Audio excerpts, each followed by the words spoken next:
साल था 1857। जरा सोचिए, एक अफवाह, और उस एक अफवाह ने पूरे हिंदुस्तान में ऐसी आग लगा दी जिसने इतिहास का रुख ही मोड़ दिया। ये महज एक बगावत नहीं थी, ये वो चिंगारी थी जिसने आने वाले कल की पूरी तस्वीर बदल डाली। तो चलिए आज इसी कहानी की तह तक चलते हैं। शुरुआत करते हैं आखिरी मुगल बादशाह बहादुर शाह जफर के इन शब्दों से। ये सिर्फ शायरी नहीं थी, ये तो आने वाले बहुत बड़े तूफान की एक भविष्यवाणी थी। एक तरफ हिंदुस्तान की तलवार और दूसरी तरफ लंदन का तख्त। टक्कर तो होनी ही थी। तो सवाल ये है कि आखिर ये धमाका हुआ कैसे। किसी भी बड़े धमाके के लिए पहले बारूद जमा करना पड़ता है। तो इसे समझने के लिए हमें थोड़ा पीछे चलना होगा और देखना होगा कि कैसे ईस्ट इंडिया कंपनी के राज ने दशकों तक वो बारूद जमा किया जिससे बस एक छोटी सी चिंगारी का इंतजार था। देखिए, ये कोई मामूली व्यापार नहीं चल रहा था।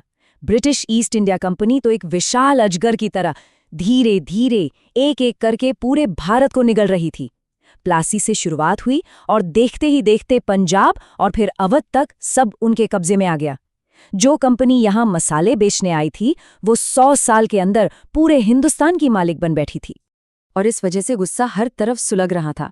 किसानों पर लगान का भारी बोझ था, तो राजा महाराजा डॉक्ट्रिन ऑफ लैप्स जैसे अजीब कानूनों से अपनी रियासतें खो रहे थे। सिपाहियों को लग रहा था कि उनका धर्म खतरे में है, और आम लोगों को ये महसूस हो रहा था कि उनकी सदियों पुरानी रीति रिवाजों पर हमला हो रहा है। मतलब शिकायतों का एक ऐसा जाल था जो पूरे देश में फैल चुका था। और फिर आई वो आखिरी चिंगारी, चर्बी वाले कारतूस। एक अफवाह या शायद सच कि नई राइफल की गोलियों पर गाय और सूअर की चर्बी लगी है और सिपाहियों को उन्हें चलाने से पहले मुंह से काटना पड़ता था। अब आप सोचिए, हिंदू और मुसलमान दोनों के लिए ये उनके धर्म पर सीधा सीधा हमला था। बस इसी एक बात ने सालों से दबे हुए गुस्से को एक झटके में बगावत की आग में बदल दिया।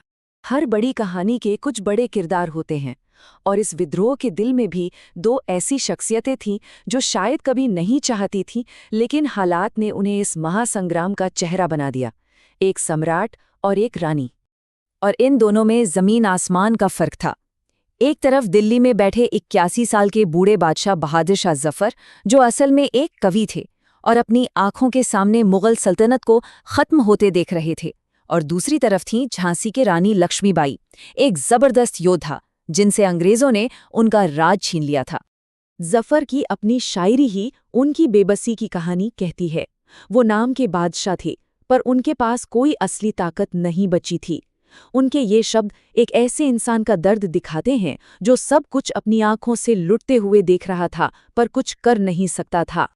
और जफर की इस उदासी के बिल्कुल उलट थी रानी लक्ष्मीबाई की ललकार, मैं अपनी झांसी नहीं दूंगी। ये सिर्फ 3 शब्द नहीं थे, ये अंग्रेजी हुकूमत के खिलाफ बगावत का सबसे बड़ा नारा बन गया।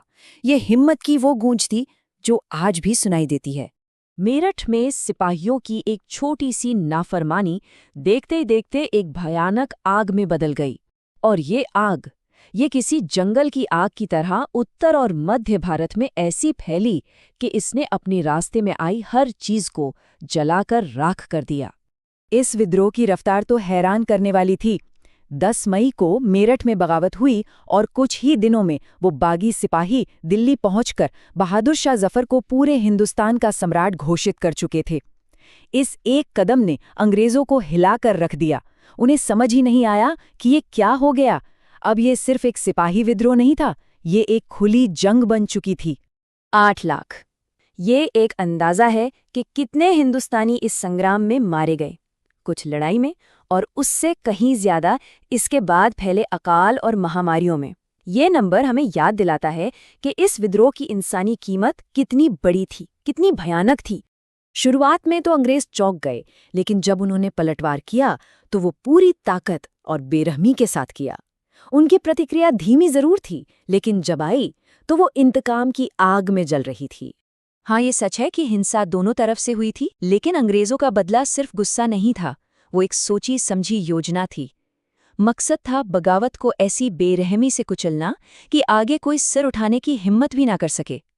एक अंग्रेज अफसर ने खुद लिखा था, ये सच में कत्लेआम था, जैसा मैंने कल देखा भगवान करे वैसा दोबारा कभी ना देखना पड़े। और सजा देने का एक तरीका था तोप से उड़ाना। बागियों को तोप के मुंह पर बांधकर उड़ा दिया जाता था।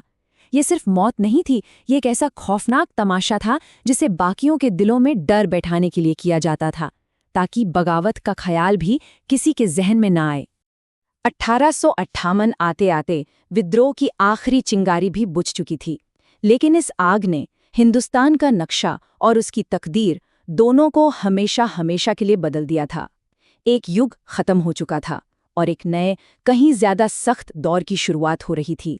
तो आखिर बदला क्या? सबसे बड़ा बदलाव ये था कि ईस्ट इंडिया कंपनी का राज खत्म हो गया। विद्रोह ने लंदन में बैठी सरकार को इतना डरा दिया कि उन्होंने भारत का शासन सीधे अपने हाथ में ले लिया। मतलब कंपनी राज गया और ब्रिटिश राज शुरू हुआ। और हाँ, मुगल सल्तनत, जो नाम के लिए ही सही अब तक चली आ रही थी, उसे भी हमेशा के लिए खत्म कर दिया गया।